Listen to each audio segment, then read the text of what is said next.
If you have questions or suggestions for future podcasts, please submit them in the comment section below. Don't forget to like, share, and subscribe.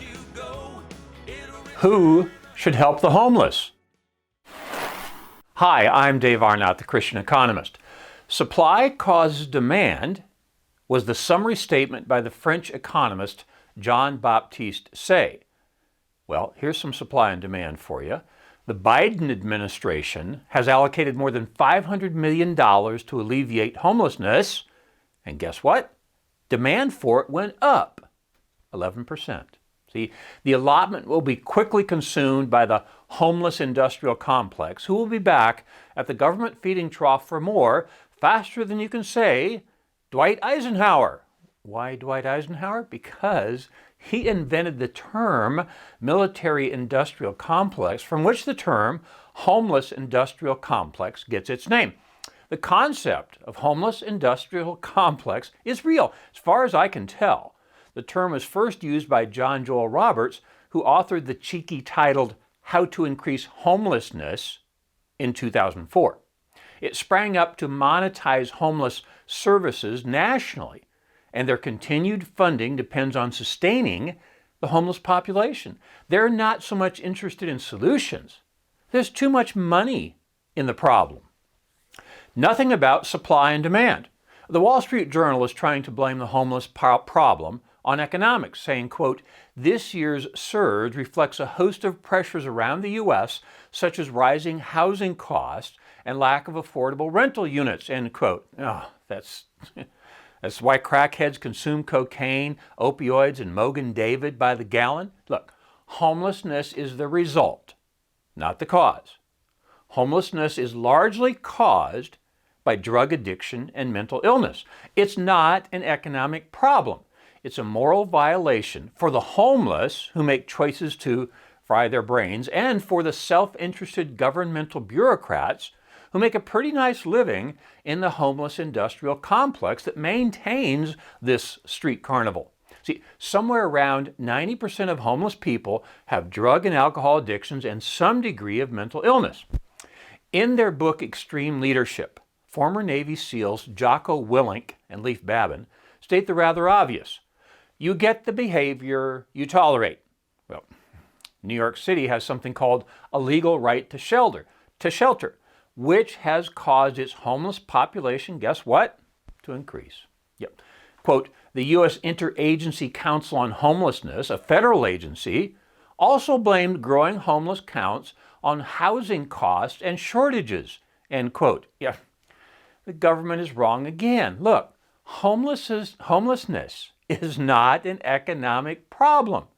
We can do zero to address the homeless problem until we stop claiming an association between homelessness and a lack of affordable housing. Yeah, they are unrelated. Homelessness has nothing to do with the availability of affordable housing, because when shelter is offered for many homeless people, they turn it down. Many homeless people are homeless because they don't want to follow the rules that would be required to live in a house. Now, if you're thinking, gee, that sounds kind of crazy, well, you would be correct. As I've just stated, about 90% have some kind of drug, alcohol, or mental illness. Yet, noting that the unemployment rate is at 3.6% now, which is well below what economists call the natural rate of 5%. So we should notice that jobs are plentiful in this country for anyone who shows up on time and isn't stoned. The capitalist Good Samaritan. Finding a man injured on the road, the Good Samaritan, as described in Luke chapter 10, uses his own oil, wine, and bandages. He puts the man on his own donkey and pays the innkeeper with his own denarii. Socialists read the story to say, finding the man injured on the road, the Samaritan rushed into town, rounded up some Roman soldiers, and went door to door, forcefully extracting taxes to buy public oil, public wine, and public bandages. They bought public donkeys and public inns. That's not how Jesus told the story. And it's not how we are commanded to care for the homeless. There is no room in the Good Samaritan story for the government. Defined by what they're not. See, notice the title homeless. See, interesting that these folks are identified by what they don't have instead of what they do have. Maybe I should start referring to my students in my class at Dallas Baptist University as non-degree holders because they haven't graduated yet. And I guess Ginger and I could be non-Rolls-Royce owners or non-private jet owners. Look, labeling people by what they don't have could quickly get out of hand. We have a very good baseball team at DBU, and our semi-famous coach named Dan Hefner tells his athletes, don't let what you can't do keep you from doing what you can do. Yeah, that's pretty good advice. Calling a person homeless immediately puts them in a somewhat helpless category, doesn't it? And lots of people who write and research on this topic are careful not to demean homeless people. They continue to remind us that they are humans made in the image of God, just like you and me, and they are very capable. Then why do we call them a name that indicates what they can't do? Widows and orphans. In James chapter 1, verse 27, we are commanded to care for widows and orphans. And when we read that in Psalms, we find that it also includes immigrants. The reason we are commanded to care for these three groups is that in the agrarian economy of biblical times, if you didn't own land, you couldn't produce value.